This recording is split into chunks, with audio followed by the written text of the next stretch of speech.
నమస్తే, welcome to V3 news. లక్ష్యం సమాజహితం. ఇక వార్తల్లోకి వెళ్లే ముందు ముఖ్య అంశాలు. 16 లక్షల మందికి కంటి వెలుగులు ప్రసాదించిన నేత కేసీఆర్. కొనియాడిన ఆర్థిక వైద్య ఆరోగ్య శాఖ మంత్రి. తెలంగాణ ప్రభుత్వంతో BMS అవగాహన ఒప్పందము. హైదరాబాద్ లో 800 కోట్లతో ఫార్మాస్యూటికల్ కంపెనీ. యాదాద్రిలో కొనసాగుతున్న వార్షిక బ్రహ్మోత్సవాలు. మత్స్య అవతార అలంకార సేవలో దర్శనమిచ్చిన నారసింహ. కుక్క దాడిలో గాయపడిన చిన్నారికి వైరా ఎమ్మెల్యే పరామర్శ. బాధిత బాలునికి ఆర్థిక సహాయం అందజేశారు. తెలంగాణ వ్యాప్తంగా 16 లక్షల మందికి కంటి వెలుగులు ప్రసాదించిన నాయకుడు సీఎం కేసీఆర్ అని రాష్ట్ర ఆర్థిక వైద్య ఆరోగ్య శాఖ మంత్రి హరీష్ రావు అన్నారు. సిద్దిపేట 26వ వార్డులోని ఏకలవ్య సంఘం భవనంలో జరుగుతున్న కంటి వెలుగు కార్యక్రమాన్ని ఆయన పరిశీలించారు. ఈ సందర్భంగా ఆయన మాట్లాడుతూ రాష్ట్ర వ్యాప్తంగా కంటి వెలుగు పరీక్షలు 50 లక్షలకు చేరాయని అన్నారు. కంటి వెలుగు పరీక్షల్లో ఇప్పటి వరకు 1,68,062 మందికి కంటి పరీక్షలు నిర్వహించి సిద్దిపేట మొదటి స్థానంలో నిలిచిందని అన్నారు. పంజాబ్, ఢిల్లీ సీఎంలు సైతము ఈ పథకం బాగుందని కితాబిచ్చారని అన్నారు. గతంలో చైనా నుంచి కళ్లద్దాలు దిగుమతి చేసుకుంటే ఈసారి మేడ్ ఇన్ తెలంగాణ కంటి అద్దాలు పంపిణీ చేస్తున్నామని తెలిపారు.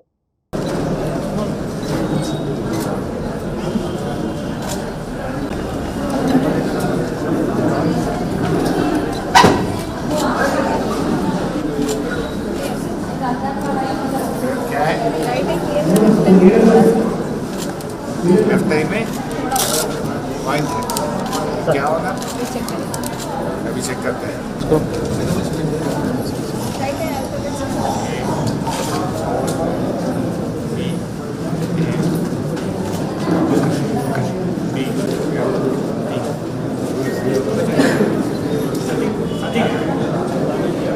సర్వేంద్రియానాం నయనం ప్రధానం అంటారు. అంటే మనిషికి తన అవయవాల్లో అన్నిటికంటే అతి ముఖ్యమైనటువంటిది కళ్ళు. కళ్ళు కనబడకపోతే ప్రపంచమే చీకటిగా మారుతుంది.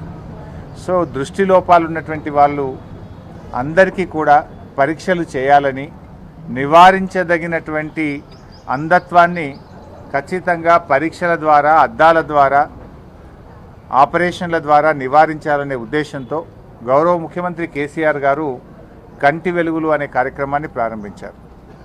ఇది భారతదేశంలోనే కాదు, ప్రపంచంలోనే ఇంత పెద్ద ఐ స్క్రీనింగ్ క్యాంపు ఎక్కడ కూడా జరగలేదు.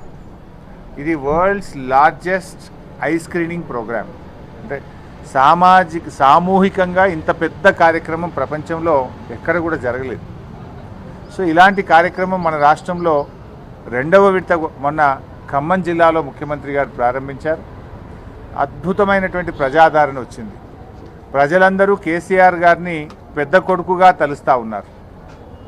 కొంతమంది కంటి చూపుతో బాధపడుతూ పిల్లలు పట్టించుకోకపోవడం వల్ల, పరీక్షలకు డబ్బులు లేక, ఆసుపత్రులు దూరంగా ఉండి పరీక్ష చేసుకోక బాధపడేటువంటి వారికి ఇలా ముఖ్యమంత్రి గారు ఆసుపత్రులనే తమ గ్రామానికి, తమ బస్తీకి తీసుకువెళ్ళి తమ బస్తీలో తమకు పరీక్షలు చేసి మాకు అప్పటికప్పుడే అద్దాలు ఇస్తున్నటువంటి మా పెద్ద కొడుకు కేసీఆర్ అని చెప్పి ప్రజలందరూ కూడా ఎంతో సంతోషాన్ని వ్యక్తం చేస్తూ ఉన్నారు. ప్రజలందరికేమో ఆనంద బాష్పాలు రాలుతుంటే ప్రతిపక్షాలకు మాత్రం కన్నీళ్ళు వస్తున్నాయి. దురదృష్టం ఏంటంటే దీన్ని కూడా రాజకీయ కోణంలోనే కొన్ని ప్రతిపక్ష నాయకులు ఇంత మంచి కార్యక్రమం మీద విమర్శలు చేయడం అనేది చాలా దురదృష్టకరం. అది వారి విజ్ఞతకే వదిలేస్తాం. అయితే ఈరోజు 25వ రోజు.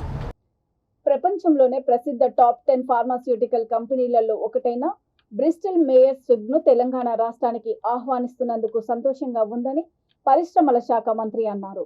ప్రభుత్వంతో BMS సంస్థ అవగాహన ఒప్పందం కుదుర్చుకుంది. సుమారు 800 కోట్ల రూపాయలతో హైదరాబాద్లో కేంద్రాన్ని ఏర్పాటు చేయనుంది. ఈ సందర్భంగా ఆయన మాట్లాడుతూ BMS కేంద్రము డ్రగ్ డెవలప్మెంట్, IT, ఇన్నోవేషన్ రంగాల కార్యకలాపాలు నిర్వహించనుందని తెలిపారు. సుమారు $100 మిలియన్ పెట్టుబడిని పెట్టనుందని అన్నారు. రానున్న 3 ఏళ్లలో సుమారు 1,500 మంది ఉద్యోగులను నియమించబోతున్నారని తెలిపారు. Let Honorable Minister give his remarks.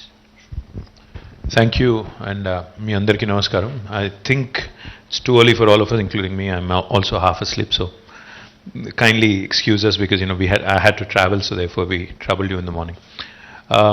Bristol Myers Squibb is one of the largest, one of the marquee pharmaceutical companies in the world. It's world renowned, and of course in the US it's a very, very popular pharmaceutical company. It's one among the top 10 in the globe, on the globe. And I'm super thrilled, excited to be welcoming Bristol Myers Squibb to Hyderabad, to Telangana, because as I keep telling you wherever I run into you guys, that is, we are a hub for both technology and biology. That's exactly what they are combining. The abilities of Hyderabad, Telangana and India in terms of what we can offer on the IT front, that is information technology, and biology, and how this can be leveraged by large global pharma majors such as Bristol Myers.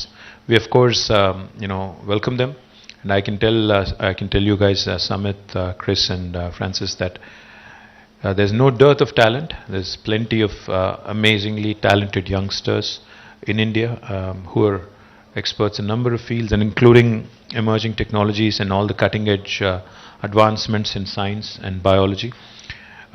The second thing I also wanted to point out, besides, I know you're setting up an engineering and technology development center, innovation center, but I would also want to point out that we are in the process of setting up one of the largest pharma clusters in the world.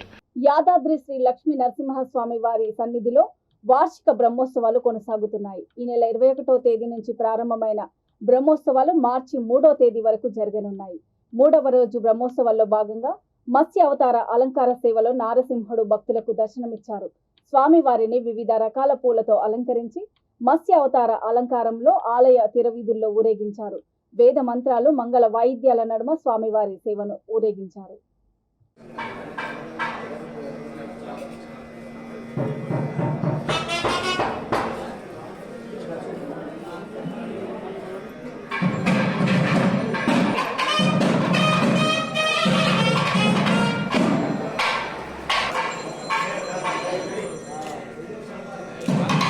Khammam Konijerla మండలం పెద్ద గోపతి గ్రామంలో 16 నెలల బాలుడిపై కుక్క దాడి చేసింది. కుక్క కాటుతో తీవ్రంగా గాయపడిన బాలుడు సిద్ధార్థును ఖమ్మం ఆసుపత్రిలో చికిత్స పొందుతున్నాడు. ఈ విషయం తెలుసుకున్న వైరా ఎమ్మెల్యే రాములు నాయక్, మాజీ ఎమ్మెల్యే చంద్రవతి చిన్నారిని పరామర్శించారు. బాలునికి ఎమ్మెల్యే రాములు నాయక్ ఆర్థిక సహాయం అందజేశారు.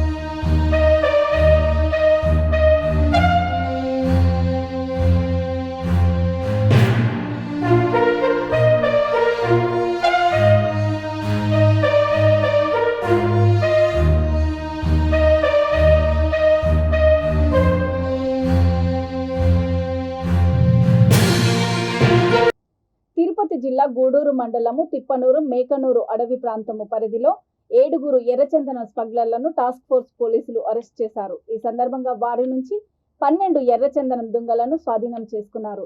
స్మగ్లర్లను Tirupati task force police station కు తీసుకువచ్చారు. ఎస్ఐ మోహన్ నాయక్ కేసు నమోదు చేసి విచారణ చేపట్టారు. కాగా ఎర్రచందనం స్మగ్లర్లను చాకచక్యంతో పట్టుకున్న task force SI Vinod Kumar టీంను జిల్లా ఎస్పీ అభినందించారు.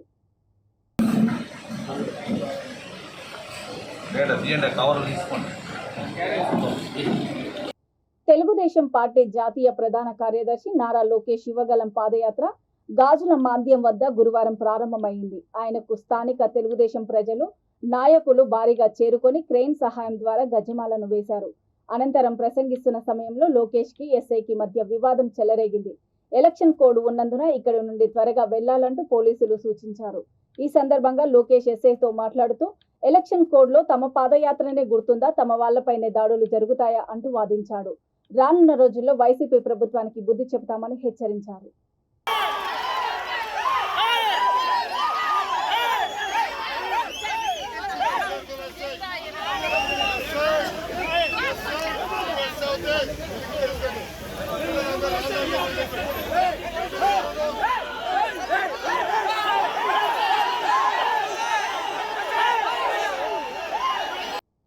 జిల్లాలో టీడీపీ నేతలు కోనకల్ల నారాయణరావు, కొల్లు రవీంద్రను పోలీసులు హౌస్ అరెస్ట్ చేశారు.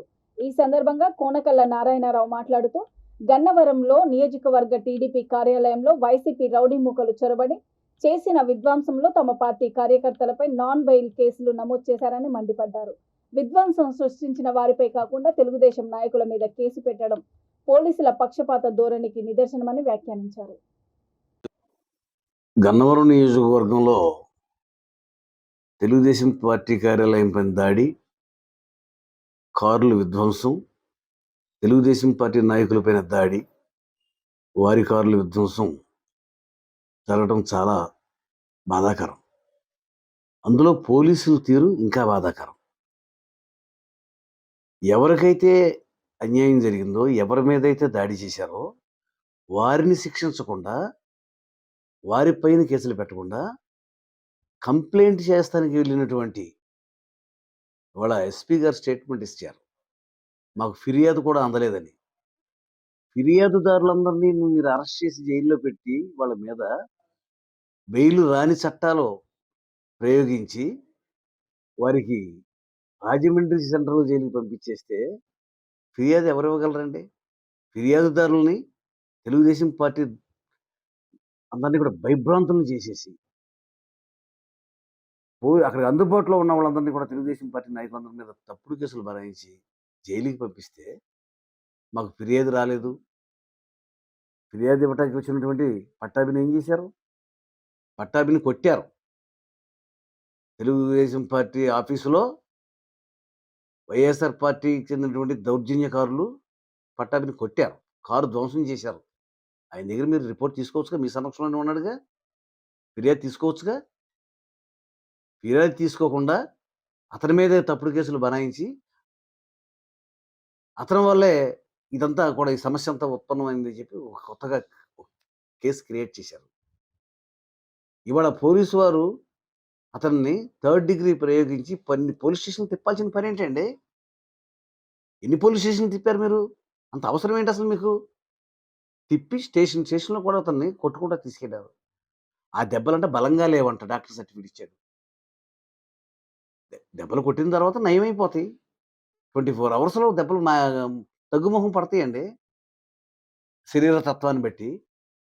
ఇవాళ రోజున చిన్న దెబ్బలా పెద్ద దెబ్బలని కాదు, దెబ్బలనే తగిలి. డాక్టర్ గారు చెప్పారుగా చిన్న చిన్న గాయాలని. చిన్న చిన్న గాయాలైతే కొట్టచ్చా? మీరు కొట్టిన పోలీసులు కొడితే దెబ్బలు కనపడతాయా? ఆర్మీ అగ్నివీర్ నియామక విధానాలలో ప్రయోగాత్మక మార్పులను చేపట్టి అభ్యర్థుల ఎంపికలో క్షేత్రస్థాయి సమస్యలను అధిగమించనున్నామని recruitment ARO colonel Vinay Kumar తెలిపారు. విశాఖపట్నంలోని VJFలో విలేకరుల సమావేశంలో ఆయన మాట్లాడుతూ ఆన్లైన్లో అర్హత సాధించిన వారికే మెడికల్, ఫిజికల్ పరీక్షలు ఉంటాయని అన్నారు. ఇప్పటికే ఈ నెల 16న నోటిఫికేషన్ విడుదల చేశామని అన్నారు. ఆన్లైన్ రిజిస్ట్రేషన్కు మార్చి 23వ తేదీ వరకు ఆఖరి తేదీ అని తెలిపారు. లాగిన్ సమస్యల కోసం ఆర్మీ కార్యాలయంలో సంప్రదించాలని సూచించారు. మెరిట్ ఆధారంగా నియామకాలు చేపడతామని స్పష్టం చేశారు. ఈ కార్యక్రమంలో కల్నల్ రాజు, పలువురు అధికారులు పాల్గొన్నారు. To 15 March 23, candidates are already registering for this rally, and as part of automation by Indian Army, the candidate can and have to register through DigiLocker. Now, the online C will be conducted at 176 locations simultaneously pan-India, and Army will also use Aadhaar for registration of candidate. The fees for registration has been set to 500 rupees. Out of 500, the candidate will have to pay 250 rupees and 250 rupees will be paid by the Army for registration. Candidate will be considered registered only if payment of money has been made and his admit card for the rally is generated. Until that, this candidate cannot be called registered, and candidate will get the date for the online C subsequently. Exam. To appear in the online exam, admit cards would be available on Join Indian Army website 10 to 14 days before the commencement of the exams. be held in a location which will be intimated to the candidates on completion of CEE. To help candidate, there is a help desk at Aero and mobile numbers has been given in the notification uploaded on 16th of this month. In the previous rallies, large number of crowds used to come for the rally. Now only selected candidates will come for the recruitment rally and they will have no hassles while undergoing the rally. The second is, it is a very simpler way of getting recruited. Give an online exam, come for the rally on the day given to you, run the rally, pass it and come in the merit. It is very simple. At the last, I just want to tell you, please, I want your help to tell candidates, please do not fall prey to the touts which are around. Nobody can assure you or help you in the recruitment process. It is very fair and it is very transparent. Thank you. ఈ ఏడాది నుంచి Indian army recruitment ప్రాసెస్లో కొన్ని మార్పులు జరపబడినవి. First స్టేజ్లో ఏంటంటే online common entrance examination ఉంటుంది. ఈ కామన్ ఎంట్రన్స్ ఎగ్జామినేషన్ కోసం ఆల్రెడీ నోటిఫికేషన్ ఫిబ్రవరి ఈ నెల 16ని ఆల్రెడీ నోటిఫికేషన్ వచ్చింది. రిజిస్ట్రేషన్ స్టార్ట్ అయింది. మార్చ్ 15వ తారీఖు వరకు ఆన్లైన్ రిజిస్ట్రేషన్స్ చేసుకోవచ్చు. ఆన్లైన్ రిజిస్ట్రేషన్ చేసుకునేటప్పుడు డిజి లాకర్ ద్వారా క్యాండిడేట్స్ వాళ్ళ సర్టిఫికెట్స్ కూడా అప్లోడ్ చేయొచ్చు. అదేవిధంగా ఆధార్ ద్వారా రిజిస్ట్రేషన్ కూడా చేసుకోవాలి. రిజిస్ట్రేషన్ చేసే టైంలో ఈ రిజిస్ట్రేషన్ ఫీజు 500 రూపీస్ పే చేయాలి క్యాండిడేట్స్కి. హైదరాబాద్ మీరుపేట పోలీస్ స్టేషన్ పరిధిలోని హస్తినాపురం డివిజన్ నందనవనం క్రాస్ రోడ్ లో శివాజీ జయంతి రోజున బీజేపీ నాయకులు ఏర్పాటు చేసిన శివాజీ విగ్రహాన్ని గుర్తు తెలియని వ్యక్తులు తొలగించారు. ఈ విషయం తెలుసుకొని సంఘటన స్థలానికి వచ్చిన బీజేపీ నాయకులను పోలీసులు అరెస్ట్ చేశారు. దీంతో వారు పోలీసులతో వాగ్వాదానికి దిగారు. శివాజీ విగ్రహాన్ని తొలగించిన వారిపై కఠిన చర్యలు తీసుకోవాలని వారు డిమాండ్ చేశారు.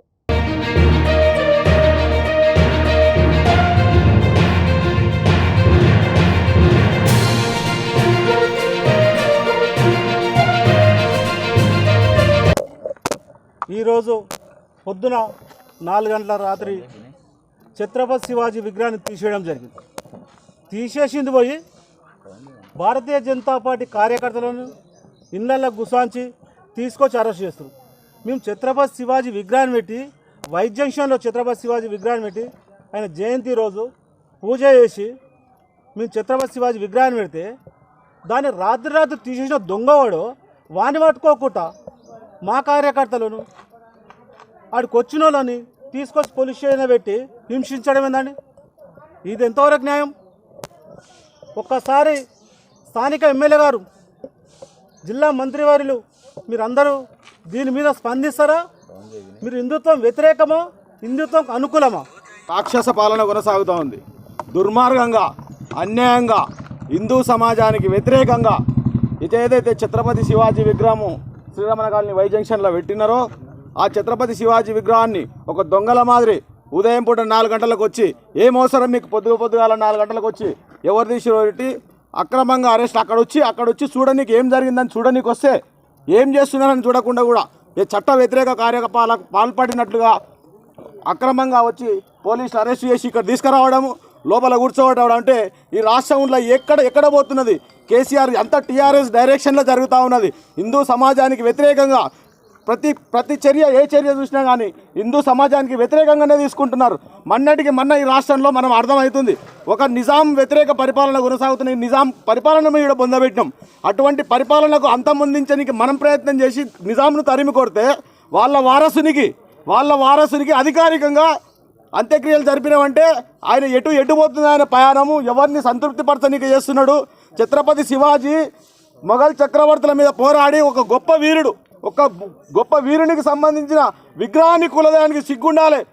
అడవి నుండి దారి తప్పి ఊరిలోకి వచ్చిన చుక్కల దుప్పిని ఊర కుక్కలు వెంటాడడంతో తీవ్ర గాయాలైన సంఘటన కొమురం భీం జిల్లాలో చోటు చేసుకుంది. కాగజ్ నగర్ మండలము నాజరుల్ నగర్ విలేజ్ నెంబర్ 9 గ్రామంలోకి చుక్కల దుప్పి దారి తప్పి వచ్చింది. ఊర కుక్కలు దాని మీదకు ఎగబడడంతో తప్పించుకునే ప్రయత్నంలో పరిగెత్తి ఫెన్సింగ్ కంచె పొదల్లో చుక్కల దుప్పి చిక్కుకుంది. తీవ్రమైన గాయాలతో అరుపులు పెడుతూ ఉండడంతో గుర్తించిన గ్రామస్తులు అటవీ అధికారులకు సమాచారం అందించారు. వెంటనే అధికారులు సంఘటన స్థలానికి చేరుకొని గాయపడ్డ చుక్కల దుప్పిని వాహనంలో కాగజ్ నగర్ పశు వైద్యశాలకు తీసుకువెళ్లారు.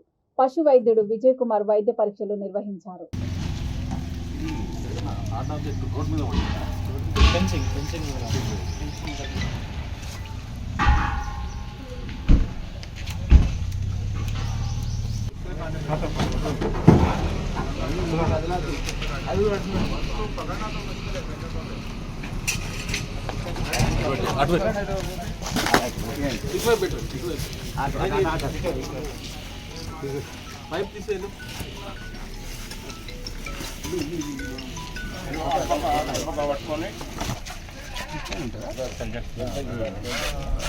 వార్తలు ముగించే ముందు ముఖ్యాంశాలు మరోసారి. 16 లక్షల మందికి కంటి వెలుగులు ప్రసాదించిన నేత కేసీఆర్. కొనియాడిన ఆర్థిక వైద్య ఆరోగ్య శాఖ మంత్రి. తెలంగాణ ప్రభుత్వంతో బిఎంఎస్ అవగాహన ఒప్పందము. హైదరాబాద్ లో 800 కోట్లతో ఫార్మాస్యూటికల్ కంపెనీ. యాదాద్రిలో కొనసాగుతున్న వార్షిక బ్రహ్మోత్సవాలు. మత్స్య అవతార అలంకార సేవలో దర్శనమిచ్చిన నారసింహ. కుక్క దాడిలో గాయపడిన చిన్నారికి వైరా ఎమ్మెల్యే పరామర్శ. బాధిత బాలునికి ఆర్థిక సహాయం అందజేశారు. చూస్తూనే ఉండండి V3 న్యూస్. లక్ష్యం సమాజ హితం. నమస్తే.